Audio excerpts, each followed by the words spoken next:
Cinema snail அனைவருக்கும் வணக்கம். என்னதான் நம்ம இப்போதைக்கு டீம் கோட்ஸிலா, டீம் காங் அப்படின்ட்டு பிரிஞ்சிருந்தாலுமே அந்த 2 ஃபேன்ஸையுமே ஒன்று சேர்க்கிற விதத்தில் இப்போதைக்கு கோட்ஸிலா எக்ஸ் காங் மூவியில் நம்ம கோட்ஸிலா அண்ட் காங் 2 பேருமே ஒன்றா சேர்ந்து டீம் அப் பண்ணி எதிரில் வேற போகிற அந்த 2 வில்லன்ஸையுமே சமாளிக்க போகிறாங்க. ஸோ அப்படி அவங்க 2 பேரையுமே ஃபைட் பண்ண விடாமல் டீம் அப் பண்ண வச்சது கண்டிப்பாக மோத்ராவாக தான் இருக்கும் அப்படின்ட்டு நினைக்கிறேன். பிகாஸ் இந்த படத்தில் நம்ம மோத்ரா வேற போகிறாங்க அப்படின்றது அந்த லீக்டான இமேஜஸ் மூலமாகவே கன்ஃபார்ம் ஆயிருக்கு. ஸோ யார் இந்த மோத்ரா, இந்த டைட்டனோட பவர்ஸ் அண்ட் வீக்னஸ் எல்லாம் என்ன, இந்த படத்தில் நம்ம மோத்ராக்கான ரோல் என்ன மாதிரி இருக்க போகுது அப்படின்ற பற்றி மொத்தமாக இந்த வீடியோவில் பார்த்துடலாம். அண்ட் நிறைய மோத்ரா ஃபேன்ஸ் இருப்பீங்க அப்படின்னு நினைக்கிறேன். அப்படி இருந்தீங்கன்னா மறக்காம கீழே கமெண்ட் பண்ணிடுங்க. சரி வாங்க நம்ம இப்போதைக்கு இந்த வீடியோவை ஸ்டார்ட் பண்ணிடலாம். ஸோ ஃபர்ஸ்ட் இந்த டைட்டனுக்கான ஒரிஜினை பற்றி பார்த்துடலாம். ஸோ இவங்க எப்படி உருவானாங்க அப்படின்ட்டு தெளிவாக சொல்லப்படலை. பட் இந்தோனேஷியாவில் இருக்கிற இன்ஃபேண்ட் ஐலாண்டில் இவங்க இருக்கிற மாதிரி காமிச்சிருப்பாங்க. ஸோ அந்த ஐலாண்டில் ஒரு ட்ரைபின மக்கள் இருப்பாங்க. ஸோ அந்த மக்கள் இந்த மோத்ராவை ஒரு கடவுளை நினைச்சு வழிபட்டுக்கிட்டு இருப்பாங்க. ஸோ அதுக்கேற்ற மாதிரி நம்ம மோத்ராவுமே அங்கே இருக்கிற அந்த மக்களை பாதுகாக்கிற மாதிரி காமிச்சிருப்பாங்க. ஸோ அப்படி நம்ம மோத்ரா வழிபடுற மக்களை தான் இந்த கோட்ஸிலா எக்ஸ் காங் ட்ரெய்லரில் இந்த ஒரு ஷாட்டில் காமிச்சிருக்காங்க அப்படின்னு தான் நினைக்கிறேன். பிகாஸ் அவங்களுக்கு நேரையே அந்த மோத்ராவோட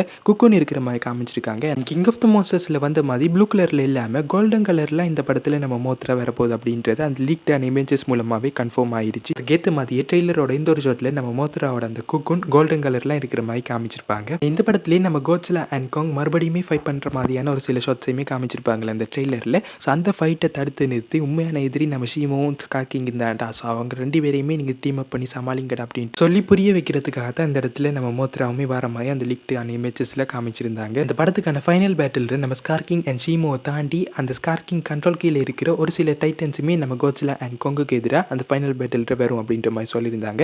ஸோ அதை சமாளிக்கிறதுக்காக தான் மேபி இந்த இடத்துல நம்ம மோத்ராவை கொண்டு வர போகிறாங்க அப்படின்னு தான் நினைக்கிறேன். நம்ம மோத்ரா ஸ்டார்டிங்கில் அந்த குக்குன்ல இருந்து அதுக்கப்புறமா அதோட அந்த லார்வல் ஸ்டேஜ் அடையும். ஸோ இதை நீங்கள் கிங் ஆஃப் த மான்ஸ்டர்ஸ்லேயே நம்ம மோத்ராவோட அந்த லார்வல் ஸ்டேஜை பார்த்துருப்பீங்க. ஸோ இதுக்கப்புறமா தான் அதோட ஃபுல் ஃபார்மான அந்த பட்டர்ஃப்ளை ஸ்டேஜுக்கு வரும். எப்படி நம்ம காங் ஹியூமன்ஸ் கூட ஈஸியாக பழகுதோ அதே மாதிரி தான் நம்ம மோத்ராவும் ஹியூமன்ஸ் கூட நல்ல ஃப்ரெண்ட்லியாக தான் இருக்கும். அண்ட் என்னதான் நம்ம மோத்ராக்கு ஹியூமன்ஸால் பிரச்சனை வந்தாலுமே அந்த ஹியூமன்ஸுக்கு ஏதாச்சும் ஒரு பிரச்சனைனா தன்னோட உயிரே சாக்ரிஃபைஸ் பண்ணுற அளவுக்கு துணிஞ்சிடும் நம்ம மோத்ரா. ஸோ இதனால நம்ம மோத்ராவை குயின் ஆஃப் த மான்ஸ்டர்ஸ் அப்படின்ட்டு கூப்பிடுறாங்க. அண்ட் ஆல்சோ நம்ம மோத்ராவை மொசுரா அப்படின்ட்டு கூப்பிடுவாங்க. ஸோ இதுக்கான அர்த்தம் கிவர் ஆஃப் லைஃப், அதாவது உயிரை கொடுப்பவள் அப்படின்ற இதுக்கான அர்த்தம். ஸோ அதுக்கேற்ற மாதிரியே நம்ம மோத்ரா நிறைய இடங்கள்ல ஹியூமன்ஸுக்கு அப்படி இல்லைன்னா நேச்சருக்கு ஏதாச்சும் ஒரு பிரச்சனைனா கண்டிப்பாக அதை காப்பாற்றுறதுக்கு தன்னோட உயிரே கொடுக்குற மாதிரி நிறைய இடங்கள்ல காமிச்சிருப்பாங்க. இப்போதைக்கு நம்ம மோத்ராவோட பவர்ஸ் கிட்ட வந்துடலாம். நம்ம மோத்ரா கிட்ட இருக்கிற மிகப்பெரிய பவரே இமோர்டாலிட்டி தான். ஜஸ்ட் நம்ம மோத்ரா ஒரு இமோர்டல். ஸோ என்னதான் நம்ம மோத்ராவை ஒரு படத்தில் கொல்ற மாதிரி காமிச்சிருந்தாலுமே அடுத்த படத்தில் அப்படி இல்லைன்னா ஃபியூச்சரில் கண்டிப்பாக நம்ம மோத்ரா ரிட்டர்ன் ஆகிற மாதிரி தான் காமிப்பாங்க. பிகாஸ் நம்ம மோத்ரா அந்த டைட்டன்ஸ் கூட பேட்டிலுக்கு போகும் இல்லை. ஸோ அந்த சமயத்தில் கண்டிப்பாக அது நிறைய இடங்கள்ல செத்துரும். ஸோ அதனாலே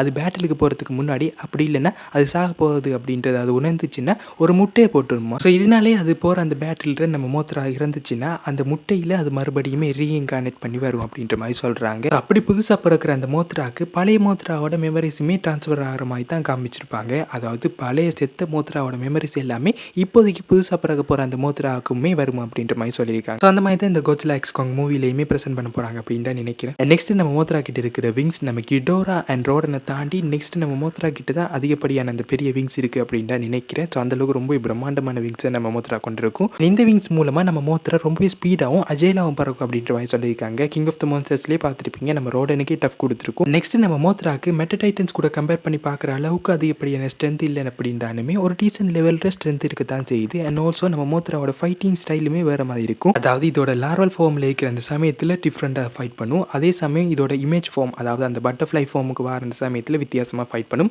ஸோ இது கிட்ட 2 ஃபைட்டிங் ஸ்டைல் இருக்குது அப்படின்ட்டு சொல்லலாம். நெக்ஸ்ட் நீங்கள் கிங் ஆஃப் த மான்ஸ்டர்ஸ்லேயே பார்த்துருப்பீங்க. அதாவது நம்ம கோட்ஸிலாவால் கிடோராவை சமாளிக்க முடியாமல் இருந்திருக்கும். அண்ட் ஆல்சோ நம்ம மோத்ராவுமே அந்த கிடோராவோட கிராவிட்டி பீம்ஸால் பாதிக்கப்பட்டு ஆல்மோஸ்ட் ஆகிற நிலைமையில் இருந்திருக்கும். ஸோ அதனாலே அதோட லைஃப் எசன்ஸை நம்ம கோட்ஸிலாவுக்கு கொடுத்து அதை வச்சு நம்ம கோட்ஸிலாவை செம்ம ஓவர் பவர்டான பேர்னிங் கோட்ஸிலாவே மாற்றிருக்கும். இது மூலமாகவே இதுகிட்ட எனர்ஜி டிப்ரெசல் பவருமே இருக்குது அப்படின்றத நம்ம கிட்ட காமிச்சிருக்காங்க. அண்ட் ஆல்சோ இதால் கோட்ஸிலா எங்கே இருக்குது அப்படின்ட்டு ட்ராக் பண்ண முடியும் அப்படின்ற மாதிரியும் சொல்லியிருக்காங்க. நெக்ஸ்ட் நம்ம மோத்ராவை வழிபடுறவங்க அப்படி இல்லைன்னா நம்ம மோத்ரா ரொம்ப ட்ரஸ்ட் பண்ணுற டைட்டனாக இருக்கட்டும் ஹியூமன்ஸாக இருக்கட்டும் ஸோ அவங்க கூட டெலிபத்திக்கலி கனெக்ட் ஆக முடியும் அப்படின்ற மாதிரி சொல்லியிருக்காங்க. நெக்ஸ்ட் நம்ம மோத்ராக்கு சூப்பரான டியூரபிலிட்டியுமே இருக்குது அப்படின்ட்டு சொல்லலாம். நம்ம ரோடன் கூடயுமே ஒண்டி கொண்டி நின்று ரொம்ப டஃப் கொடுத்துருக்கும். அதே சமயம் நம்ம கிடோரா கிட்டேயுமே ஃபைட் பண்ணுறதுக்காக போயிருக்கும். இதோட டியூரபிலிட்டியுமே சூப்பராகவே இருக்குது. நெக்ஸ்ட் இதுக்கிட்ட இருக்கிற அந்த ஸ்டிங்கர் மூலமாக நம்ம ரோடனே கிழிச்சிருக்கும். ஸோ அந்தளவுக்கு அதுக்கிட்ட இருக்கிற அந்த ஸ்டிங்கர் ரொம்ப பவர்ஃபுல்லானது அப்படின்ற மாதிரி காமிச்சிருப்பாங்க. அண்ட் ஆல்சோ இதுக்கிட்ட கோல்ட் ரைஸ் பவர் இருக்குது. அதாவது ப்ளூ கலரில் அப்படி இல்லைன்னா ஒயிட் கலர்ந்த ஒரு கோல்ட் கலரில் பிரைட்டான ஒரு லைட்டை வெளிப்படுத்துகிற மாதிரி காமிச்சிருக்காங்களே. ஸோ இந்த கோல்ட் ரைஸ் பவர் மூலமாக எதிரிகளோட கண்ணை கூசுற அளவுக்கு கூட இதால் வெளிச்சத்தை கொண்டு வர முடியும். அதே சமயம் அது ஈஸியாகவே அந்த பவரை வச்சு டிசப்பியரும் ஆக முடியும். ஆல்சோ இந்த பவரை யூஸ் பண்ணுற அந்த சமயத்தில் அதுக்கு பக்கத்தில் இருக்கிற அந்த எலக்ட்ரானிக்ஸ் பொருட்கள் எல்லாமே டேமேஜ் ஆகிற மாதிரியும் காமிச்சிருக்காங்க.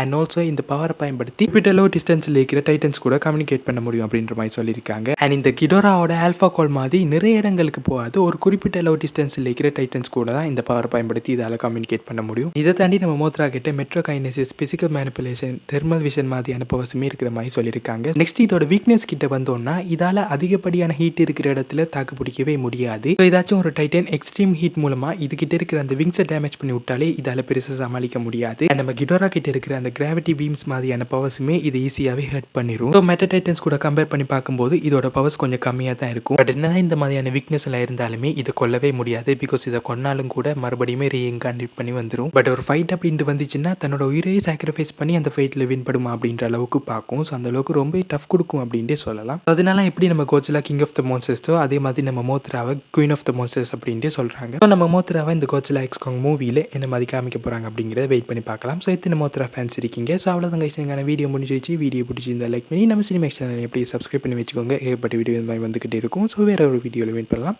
See you guys. Bye.